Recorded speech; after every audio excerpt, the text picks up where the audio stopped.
Queridas hermanas y hermanos, como lo he dicho ya al inicio de esta celebración, la Cuaresma es un tiempo de preparación, porque todas las cosas importantes no se deben improvisar, sino prepararse cuidadosamente. Y como la Pascua es la principal fiesta de los cristianos, merece prepararse con mucho cuidado. Hablando de preparación, Dios nos da un gran ejemplo.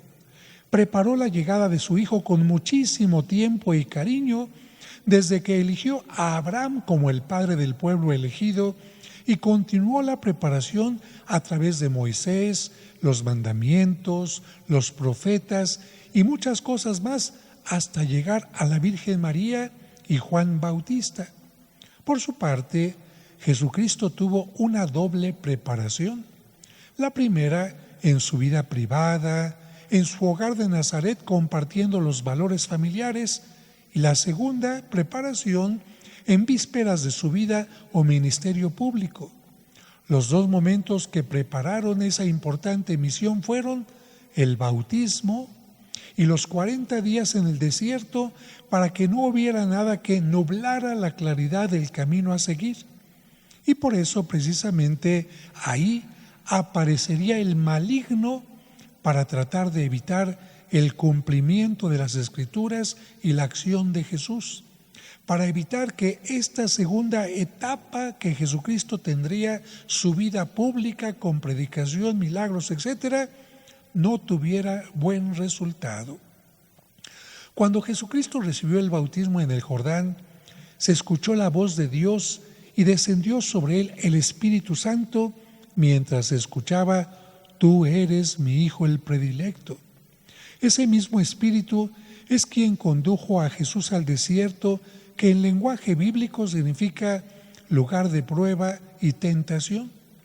Recordemos que Cristo, aunque era Dios, al haber tomado nuestra naturaleza humana, también estuvo sujeto a limitaciones, entre las que están la prueba y la tentación.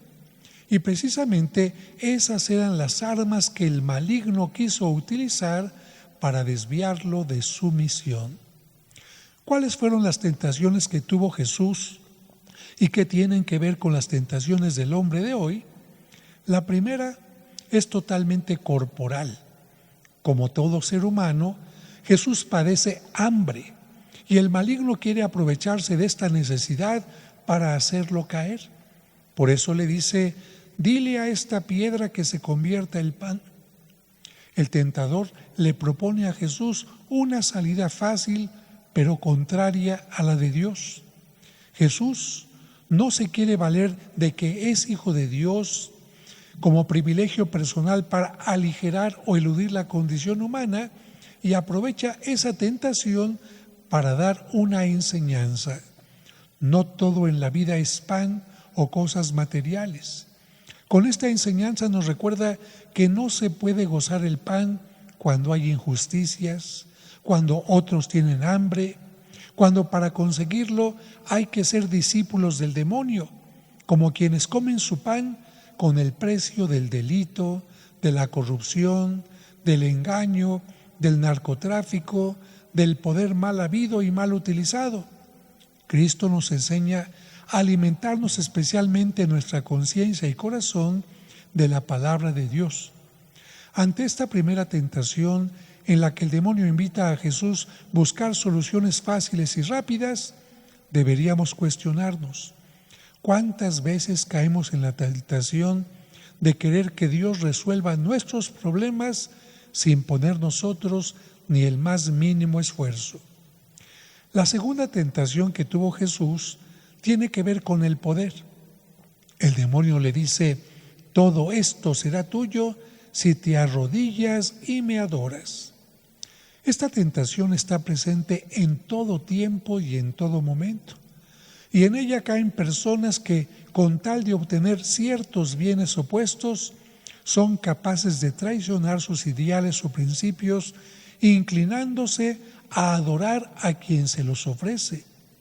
No es difícil descubrir estas tentaciones y caídas en todos los medios, sin dejar a un lado el del político y el del espectáculo, haciendo que el político se convierta a veces en un espectáculo y el espectáculo en algo político. Jesús no cae en esta tentación. Tiene muy clara su misión. No está dispuesto a adorar a nadie que no sea Dios, ni apartarse por ningún motivo del camino del servicio. Por eso contesta: adorarás al Señor tu Dios y a Él solo servirás. Ante esta tentación, nosotros deberíamos preguntarnos: ¿cuántas veces hemos caído en la tentación del poder y doblamos la rodilla ante el mal, ante los poderosos? Y tendríamos que preguntarnos: ¿a quién estamos sirviendo en nuestra vida? La tercera tentación que el engañador utiliza tiene que ver con la misión de Jesús y al mismo tiempo con el poder mencionado por Dios en la Sagrada Escritura. Más aún, el demonio utiliza la Sagrada Escritura para tratar de engañar. Por eso, tienta a Jesús para que use cualquier medio para que el pueblo crea. Le dice el demonio: si eres el Hijo de Dios, arrójate desde aquí, porque está escrito: los ángeles del Señor tienen órdenes de cuidarte y de sostenerte en sus manos para que tus pies no tropiecen con las piedras. El demonio sabe que Jesús, como Hijo de Dios, tiene poderes increíbles y quiere convencerlo de que soberbia y vanidosamente convierta su misión en una especie de espectáculo, que luzca sus poderes más que su humildad, su palabra y su misericordia, que tiente y le pida a Dios todos los caprichos que quiera para cumplir su misión. Y ante esto Jesús nos enseña que no se necesitan grandes poderes para poder cumplir nuestra misión en la vida o en la voluntad de Dios. Por eso, ni siquiera ante la proximidad de su pasión, cuando Jesucristo estaba en el huerto de los Olivos, se atrevió a rechazar la voluntad de Dios. Y por eso le responde a Satanás: no tentarás al Señor tu Dios. Ante esta tentación, deberíamos preguntarnos cuántas veces caemos en la tentación de pedir pruebas o evidencias deslumbrantes para poderle decir a Dios: creo en ti. ¿Cuántas veces caemos en la tentación del triunfo fácil y espectacular, la del éxito fácilmente conseguido, pero sin esfuerzo y sin las cosas moralmente bien hechas? Recordemos que el Evangelio ha dicho: el demonio se retiró después de haberlo tentado hasta que llegara la hora. ¿Qué significa eso que dice el Evangelio?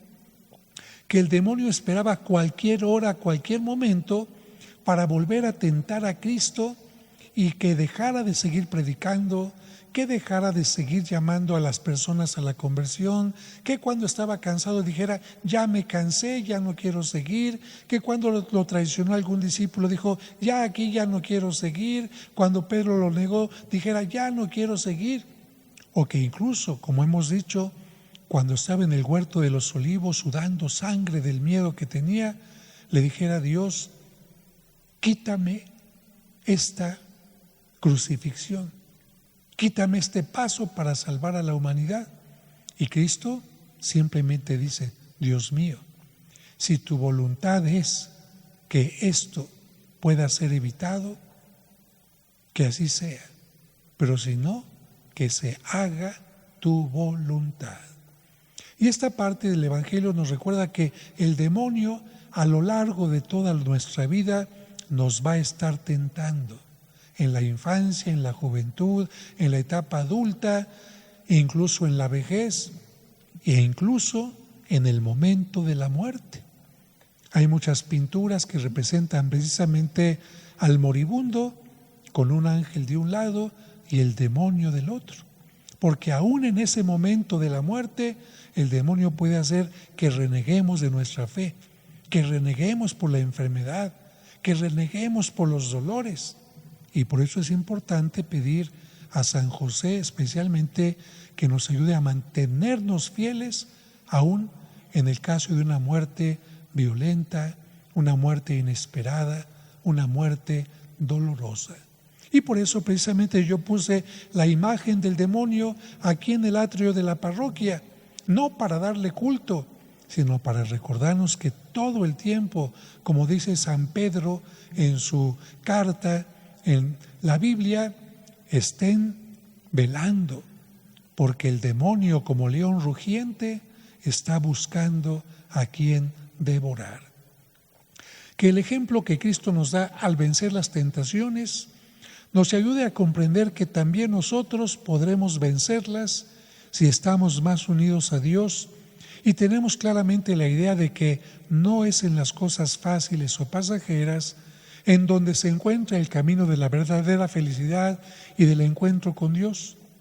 Y una última reflexión con una pregunta especialmente para ustedes, niñas y niños. A ver, ahí viene la pregunta para ustedes, niñas y niños. Ya estuvimos hablando de la tentación. Ahora, díganme ustedes si la tentación es pecado o no es pecado. A ver, levanten la mano los que digan que la tentación es pecado. Bueno, pues la mayoría. Ahora, levanten la mano los que piensen que la tentación no es pecado. Bueno, 6 personas, 6 niñas o niños. A ver, yo les voy a ir respondiendo con esto. ¿Cristo cometió pecado en la vida, sí o no? No. Muy bien, ahí contestaron todos muy bien. Cristo nunca cometió un pecado. Y viene entonces la conclusión. Si nunca cometió pecado y tuvo tentaciones en el desierto y a lo largo de su vida, entonces, ¿qué sacamos como conclusión? Que las tentaciones no son pecado. Es pecado si caemos en la tentación. La tentación no es pecado, pero si caigo en la tentación, entonces sí cometo un pecado. Si Cristo hubiera caído en la tentación y le hubiera dicho a esta piedra, conviértete en pan, hubiera caído en pecado. Si Cristo hubiera caído en hacerle caso al demonio, hubiera caído en pecado. Por eso es maravilloso que un niño tiene la tentación de robarle dinero a su mamá del monedero y dice, no, esto no está bien. ¡Bravo! En lugar de que ese niño haya caído en pecado, venció a la tentación. Eso es una virtud. A ver, aquel papá que lo invitaron sus amigos a emborracharse y dijo, no, yo puedo tomarme quizás una copa, pero no me emborracho con ustedes. Ah, bien, bravo, ese papá no cayó en tentación, venció a la tentación. O ese joven que le dijeron, mira, te regalamos la droga, y estaba a punto de tomarla y dijo, no la acepto, y se mantuvo sobrio. Bravo, ese muchacho no cayó en tentación y se convierte en un virtuoso. Eso hicieron los santos. Los santos, como todos nosotros, tuvieron tentaciones a lo largo de su vida, pero a raíz de ir venciendo poco a poquito a la tentación y al maligno, lograron la santidad. Así que yo les aplaudo, niños y niñas, por todas las veces que han tenido la tentación de no levantarse y se han levantado, de no hacer la tarea y la han hecho, de pegarle a la hermana, al hermano y no le pegaron, de no obedecer a los papás y sí los obedecieron. Qué bueno que están aprendiendo a vencer al mal.